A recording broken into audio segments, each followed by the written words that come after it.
Find the total shaded area of the figure made up of identical squares. This is the figure given, and we have to find out the area.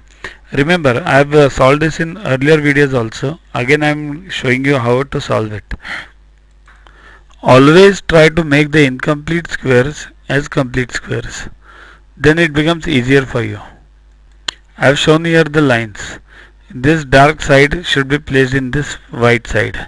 This dark side should be placed in this white side. Similarly others. And then you will see all these are then complete squares. Then count which are the complete number of complete squares. See here. Which are the total number of complete squares given in the figure. Count these which I have marked as red. These are 12. These are complete squares. Now incomplete to complete means like these ones which are incomplete, but we are making it complete.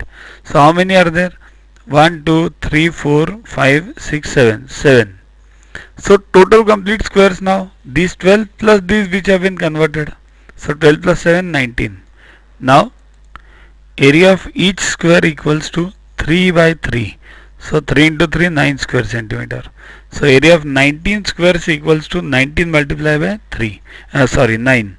So 19 9 is 171. So 171 square centimeter is the answer.